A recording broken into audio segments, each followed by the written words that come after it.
देखिए, इस कॉन्फ्लिक्ट का असली वजह ईरान का न्यूक्लियर वेपन है।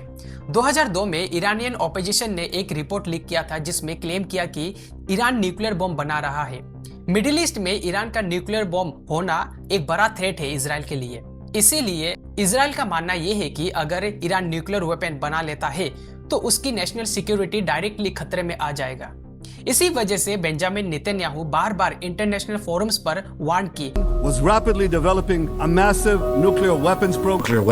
Nuclear weapons. Atomic. Iran must be stopped. और कई बार यूएस को इसमें इंटरवेंस करने की कोशिश की I'd like to say what is our greatest challenge in the Middle East? One word: Iran. ताकि ईरान न्यूक्लियर वेपन डेवलप ना कर सके।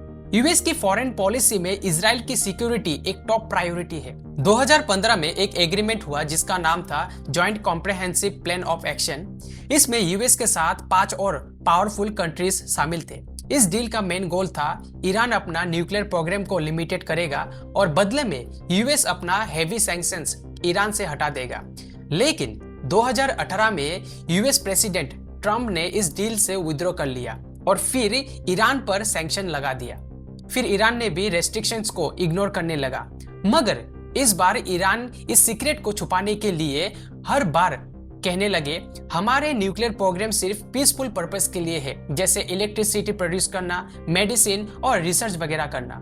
लेकिन इजराइल और यूएस इस बात पर बिलीव नहीं करते। उनका मानना यह है कि ईरान सीक्रेटली न्यूक्लियर वेपन बना रहा है ताकि ईरान एक न्यूक्लियर पावर कंट्री बन सके।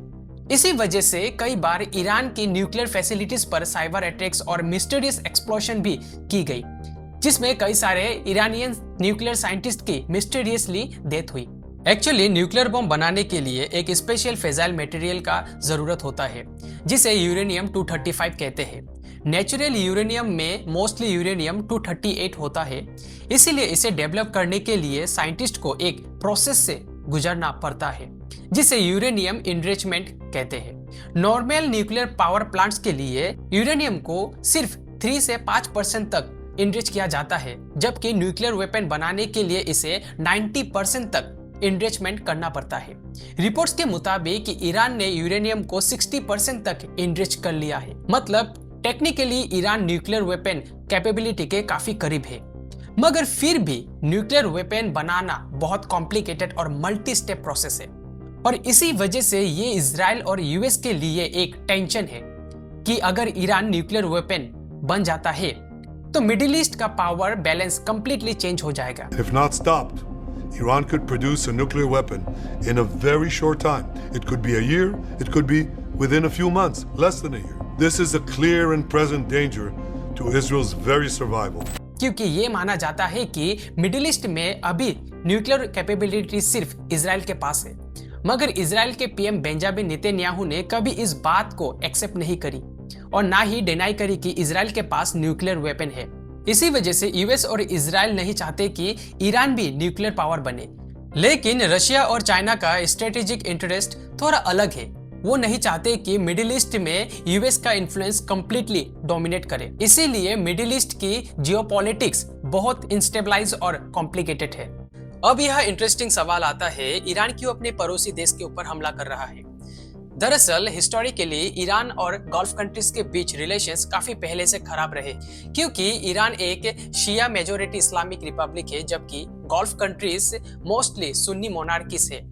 सऊदी अरब कंपैरेटिवली एक यंग कंट्री है जो 1932 में एस्टेब्लिश हुई, जबकि ईरान का इतिहास हजारों साल पहले की है। लेकिन इस्लामिक वर्ल्ड का सबसे इंपॉर्टेंट होली सिटीज मक्का और मदीना सऊदी अरब में है। इसी वजह से सऊदी अरब खुद को मुस्लिम वर्ल्ड का लीडर मानते हैं। वही ईरान भी अपने आप को एक पावरफुल इस्लामिक स्टेट मानते हैं। लेकिन असली कॉन्फ्लिक्ट सिर्फ रिलीजन नहीं बल्कि पावर और इन्फ्लुएंस का है। गल्फ कंट्रीज को लगता है कि ईरान अपने प्रॉक्सी ग्रुप्स हमास, हिजबुल्लाह और यूतीस के जरिए मिडिल ईस्ट में अपना पावर बढ़ाना चाहते हैं। लेकिन 2020 में अब्राहम एकॉर्ड्स एग्रीमेंट के बाद सिचुएशन और ज्यादा कॉम्प्लिकेटेड हो गया जब यूएई और बहरीन ने इजराइल के साथ अपना डिप्लोमेटिक रिलेशंस नॉर्मल कर लिया। ईरान को लगने लगा कि इजराइल और अरब कंट्रीज मिलकर एंटी ईरान अलायंस बना रहे हैं। लेकिन 2023 में इजराइल गाजा वॉर के बाद मिडिल ईस्ट की जियोपॉलिटिकल सिचुएशन काफी बदल गई, जिसके बाद अप्रैल 2024 में ईरान ने इजराइल पर मल्टीपल मिसाइल्स लॉन्च किया। जवाब में इजराइल ने भी ईरान की न्यूक्लियर फैसिलिटीज पर स्ट्राइक्स किया। इस वार के बाद कुछ गल्फ कंट्रीज के लीडर्स को लगने लगा कि इजराइल भी रीजनल इंस्टेबिलिटी का रीजन बन सकता है, जिसके चलते टू स्टेट सॉल्यूशंस पर बात होने लगी। इसी दौरान चाइना के मीडिएशन से सऊदी अरब और ईरान के बीच रिलेशंस इंप्रूव होने लगे। लेकिन रिसेंट यूएस इजराइल वार के कारण ये फिर से ट्रिगर कर गया, जिसके बाद ईरान ने भी रिटेलिएशन स्टार्ट कर दिया। यहाँ एक और ध्यान देने वाली बात यह है कि इजराइल यहाँ डबल जियोपॉलिटिकल गेम खेल रहा है। पहला, इजराइल की पीएम बेंजामिन नेतन्याहू हमेशा से इजराइल को एक ग्रेटर इजराइल बनाना चाहते हैं और खुद को मिडिल ईस्ट का पावरफुल कंट्री के रूप में पोर्ट्रे करना चाहते हैं। दूसरा, इजराइल हमेशा से यूएस को ईरान के खिलाफ प्रोवोक किया। ईरान का nuclear weapon If not stopped, Iran could produce a nuclear weapon in a very short time. और प्रॉक्सी ग्रुप्स के खिलाफ वार्न किया, क्योंकि ये ग्रुप्स के जरिए ईरान अक्सर इजराइल के अगेंस्ट अटैक करते हैं। दोस्तों, ग्रेटर इजराइल के बारे में एक अलग से वीडियो में डिटेल में समझेंगे।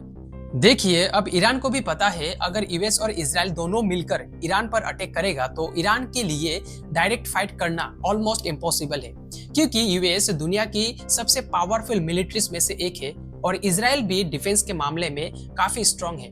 इसीलिए ईरान सिर्फ इजराइल और यूएस पर डायरेक्ट अटैक करने के बजाय अपना स्ट्रेटेजी चेंज किया और मिडिल ईस्ट के कंट्रीज को अपना टारगेट बनाया, क्योंकि ये सभी कंट्रीज यूएस के अलायंस है। इसीलिए ईरान गल्फ कंट्रीज के मल्टीपल लोकेशंस जैसे international airports, luxury hotels, infrastructure और सिविलियंस एरियाज को अपना टारगेट बनाया और साथ में यूएस के 27 मिलिट्री बेसिस को टारगेट किया। इजराइल के तेल अवीव में 40 से ज्यादा बिल्डिंग्स मिसाइल स्ट्राइक से डैमेज कर दिया गया, जिसके बाद ईरान ने दुनिया का सबसे important oil shipping root straight of Hormuz को ब्लॉक कर दिया। 33 किलोमीटर लंबी ये चौक पॉइंट है जहां से दुनिया का लगभग 20% ऑयल पास होती है और ग्लोबल मार्केट तक पहुंचती है। ईरान इसके एक्सेस को कंट्रोल करने लगा और वार के दौरान इस चौक पॉइंट को ब्लॉक कर दिया। धमकी देने लगा अगर कोई इस चौक पॉइंट को क्रॉस करेगा तो उसको बॉम्ब से उड़ा देगा। इसके चलते ग्लोबल मार्केट में ऑयल प्राइस $100 पर बैरल से ऊपर चला गया और गैस की प्राइसेस में 30 से 50% तक स्पाइक कर गया। इसका असर सीधा इंडिया और जापान जैसे बड़े बड़े कंज्यूमर्स पर पड़ने लगा, जो सीधा आम लोगों को अफेक्ट करेगा। मतलब ईरान इनडायरेक्टली ग्लोबल इकोनॉमी को अनस्टेबलाइज कर रहा है। अब सवाल आता है, क्या ये कॉन्फ्लिक्ट थर्ड वर्ल्ड वॉर का शुरुआत है?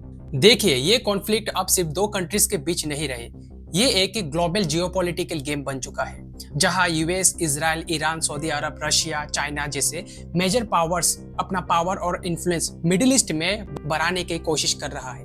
और जब तक ये पावर स्ट्रगल चलता रहेगा तब तक मिडिल ईस्ट की पॉलिटिक्स दुनिया के सबसे वॉलेटाइल जियोपॉलिटिक्स में से एक बना रहेगा।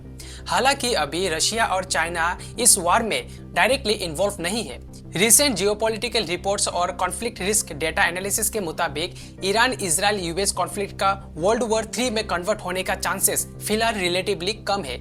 लेकिन अगर ये कॉन्फ्लिक्ट 1 या 2 साल तक एस्केलेट होता रहा तो इसका रिस्क लगभग 25% तक बढ़ सकता है।